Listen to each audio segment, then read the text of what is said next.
The boy at the bus stop. Disclaimer: the content presented in this video is purely fictional and intended for entertainment purposes only. DisastrousInvolvedI. The car's engine revved as I sped down the road. I was lost in thought and hardly took notice of the rain crashing against my windshield. Nature seemed to sense my anger. The storm was rising. I poured more vodka down my throat, my eyes constantly darting to the shiny black handgun lying on the passenger seat. Brushing the cold metal with the tip of my fingers, my mind involuntarily flooded with images of my oldest daughter Mara. Her entire life played through my mind in mere seconds. My last memory of Mara was from when I had to identify her body in the morgue. My hands began to shake. An uncontrollable tremor spread through my body. I pulled over the car, unable to continue, and slammed my fist against the steering wheel. The images of the morgue would not leave me. I closed my eyes. There she was, lying on a metal table. A blanket had been carefully draped over her body, only revealing her pale face. She had just turned 16. Death seemed to have aged her well beyond that. The pathologist placed his hand on my shoulder. I had not been able to comprehend any of his words. The man's actions had seemed so forced and well-practiced, it only angered me more. I had asked for a moment alone. After the doctor left, I hesitantly placed my hand on my daughter's cheek. Almost instantly I pulled it back. She had felt so cold. I stared at her lower abdomen where I knew the knife had pierced her. For a fraction of a second, I contemplated pulling away the blanket and exposing the wound. But I could not muster the strength. She looked peaceful now. As if she was sleeping. I feared exposing the wound which had killed her would somehow change that had been little over a month ago. The police had quickly caught the youth who committed the crime. Some bum who'd attempted to rob her and wielded his knife a little too overenthusiastically. He had murdered her although she had given him her purse. I punched the wheel again. It wasn't fair. The youth's trial was yesterday. He'd been acquitted on account of procedural mistakes by the police. The man had smiled at me as they led him out of the courtroom. It wasn't fair. That bum had destroyed my life at an astounding rate. My wife could barely stand to look at me anymore. A week ago, she moved out of the house and took our youngest daughter with her. She told me I needed help. She said she couldn't watch me ruin my life. I didn't blame her. This past month I found solace in liquor. I could not let go of my pain. It festered into an uncontrollable rage. All I could think about was the injustice of it all. All I could see was the pale face of my dead daughter. All I wanted was to kill the man responsible. It became an obsession. I had been unable to console my wife. My youngest daughter had practically not spoken since the loss of her sister. I found her quietly curled up in Mara's bed most days. Unable to let go.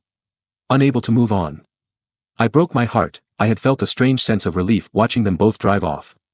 I did not need them to see what happened next. I did not want my youngest daughter to witness her dad being dragged away for murder. I preferred the solitude and the warm embrace of alcohol. My eyes darted back towards the gun and I sighed. I had to do this. Otherwise I would never know peace. Determined, I turned the ignition key. The car purred gently before reverting into stillness. I turned the key again. Nothing happened. I cursed loudly and tried again. Nothing. I took out my frustration on the steering wheel until both my hands ached. I grabbed my phone ready to call a tow truck, but it would not switch on. The wind howled outside. I checked my wristwatch, but the handles had stopped moving. Everything seemed in suspension. After a short internal debate, I decided. The thought of remaining in the car suddenly seemed unbearable. Feeling restless, I kicked open the door and got out of the car, hastily stuffing the phone in my jacket pocket. The storm was livid. Rain poured with such force it temporarily deafened all other thoughts coursing through my mind. I was drenched within seconds, but it didn't bother me. I started walking down the road, crossing a little bridge across a river. Mumbled curses escaped my mouth as I realized I was lost. A cold mist lazily enveloped me. Not knowing what else to do, I continued walking until a distant light pierced through the gray veil. Like a moth I gravitated towards it. Its source, a small bus stop. Relieved to have found some cover, I fell back into one of the metal seats. My hands felt numb. I rubbed them together for a couple moments before reaching into my pocket for my pack of cigarettes. After taking a long drag I closed my eyes and leaned back against the bus stop. Slowly, I blew out a cloud of smoke and the tremor subsided. Without instruction my mind drifted back towards the youth who'd killed my daughter. A familiar doubt fell over me. I had always valued human life.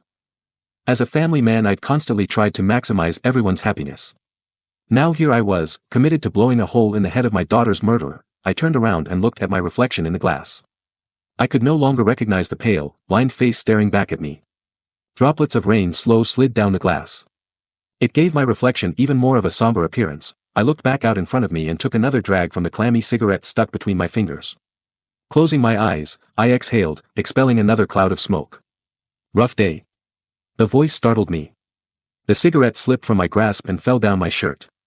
I jumped up swearing as ash scorched my chest.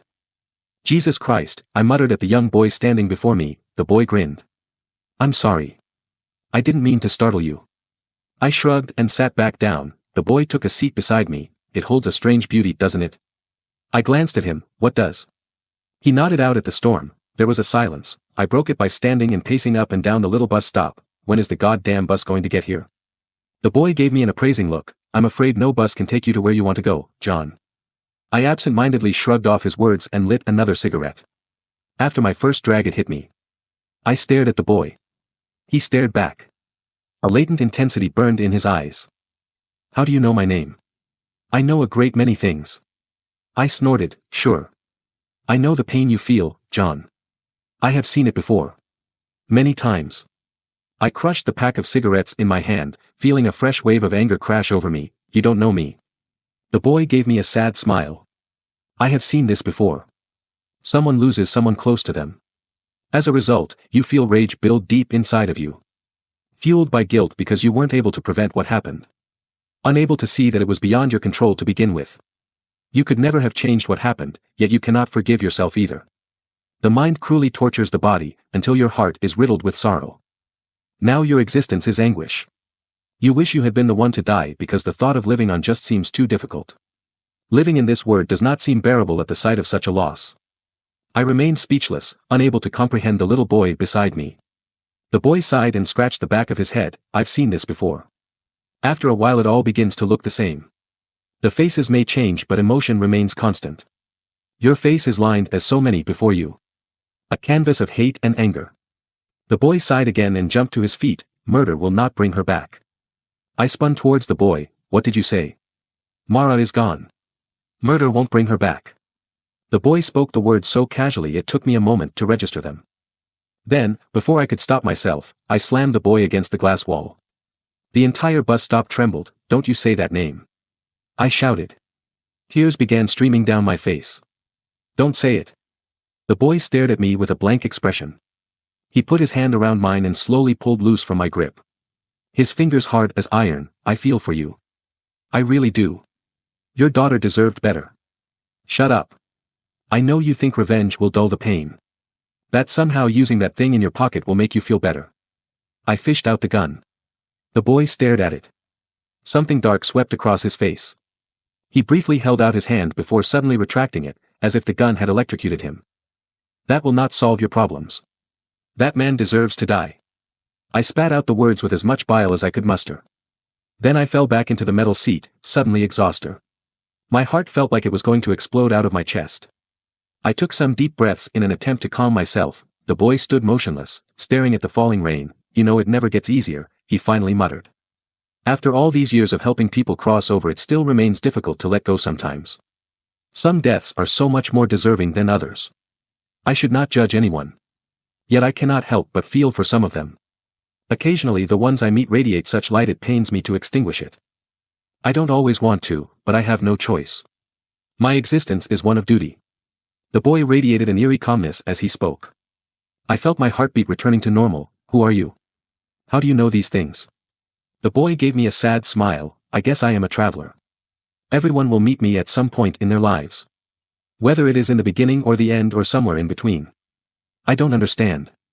The boy shrugged. I wouldn't expect you to. The boy looked at his watch. The bus should be here any minute. As soon as he'd spoken the words, two lights cut through the inky darkness. The bus stopped before us and the doors slid open. The boy climbed up the little staircase.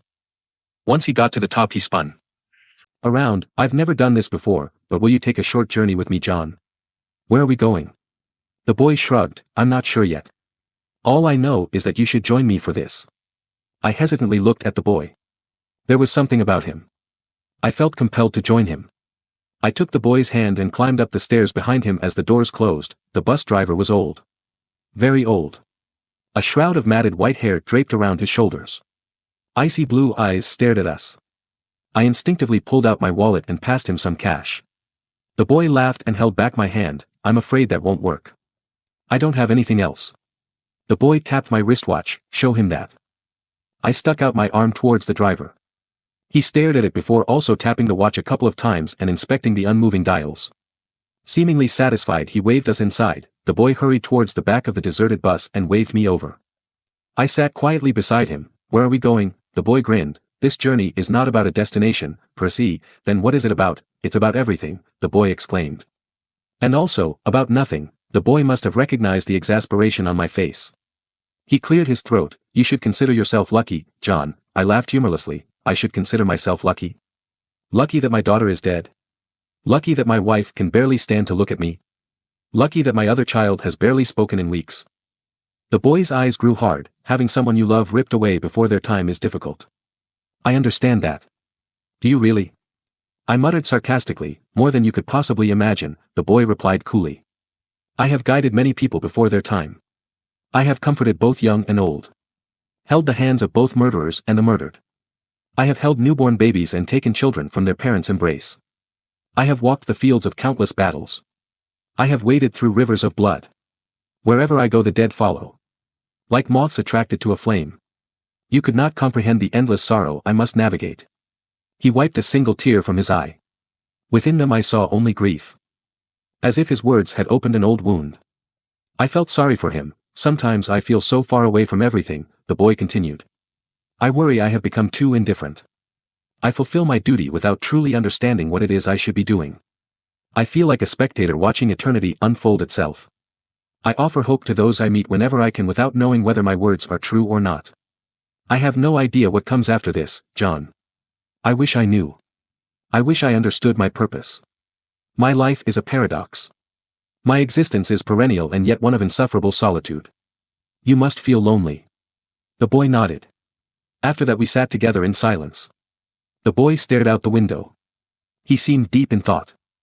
I felt my eyelids grow heavy and before long, I had fallen asleep. I woke up disoriented. The bus was deserted and for a moment I thought I'd dreamed my encounter with the boy. Then the bus driver turned around. His blue eyes pierced through me and he pointed towards the little hill we were parked beside. He is waiting. With a quick nod I jumped off the bus. I reached the top of the little hill panting. The boy leaned against a tree and observed the spectacle unraveling itself below. A small crowd had fathered before a tiny grave. A priest stood reading from the Bible. His actions seemed almost mechanical in their repetition. Why are we here? The boy remained silent. Whose funeral is this?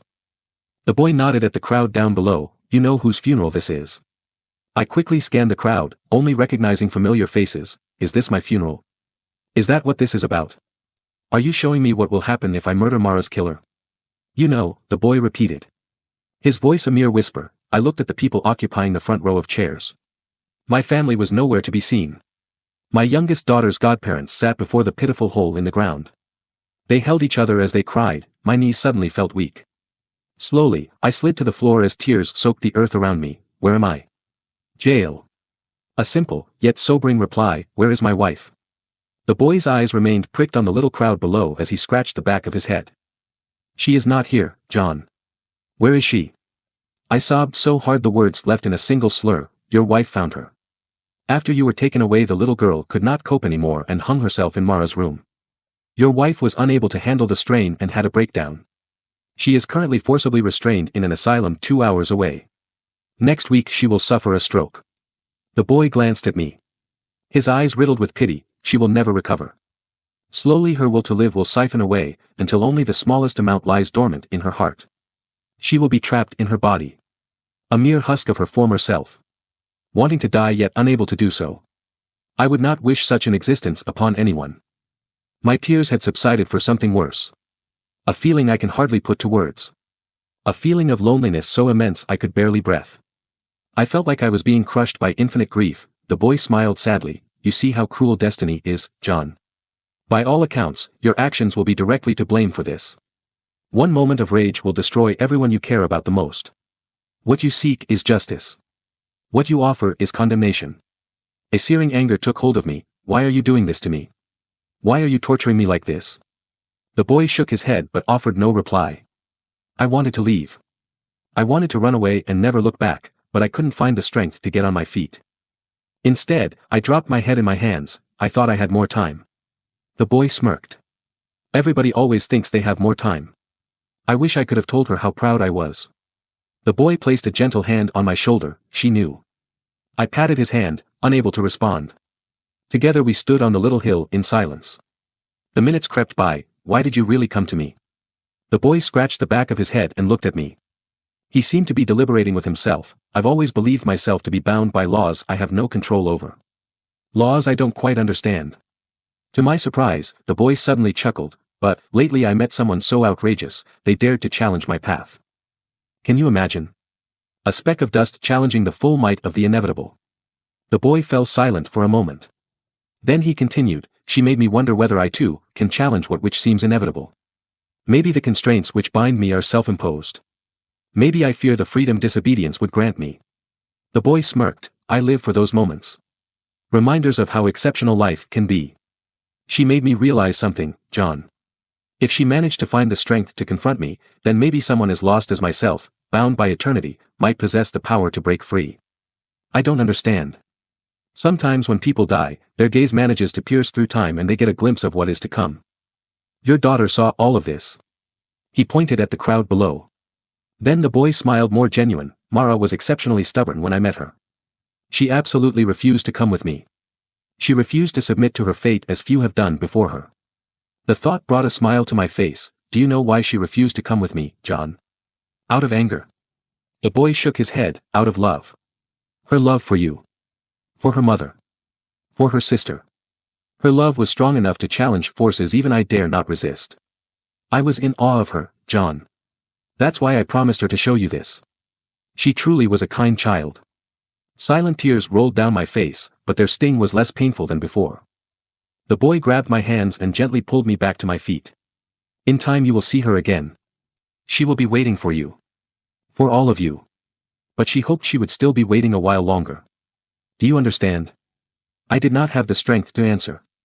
All I could do was give the boy a weak nod. Together we walked back to the bus and took our familiar seats in the back. Thank you, I said after a moment. Thank you for taking care of Mara. Thank you for helping me. The boy looked taken aback. Wherever I go people usually fear me. They recoil at my touch, even if I only mean to help. I have always been hated because I am a reminder of the inevitable. Never before has someone thanked me. His words carried such emotion. I tentatively put my arm around the child's shoulder. The boy gazed up at me. Tears slowly formed in his eyes. He leaned into me and cried. I let him. Before long I fell into a deep sleep. When I awoke we were back at the bus stop. The boy accompanied me to the front where the doors slid open. I walked down the little stairs. The moment my feet hit the pavement the dials on my watch began to move once more. This is where we park, the boy said from inside the bus. I looked at him sheepishly. My mouth opened but no words came out. I did not know what to say. Where will you go from here? The boy shrugged. I never know. Are you deaf? I suddenly blurted. The boy grinned as the doors slowly slid closed. I sat at the bus stop long after the bus had disappeared. Then I walked back towards my car. On the bridge I took the gun from my pocket and swung it into the river. I was ready to go home. Until next time, subscribe to stay up to date with all updates. No screamers or shocking moments, only comfort and safety. Bye.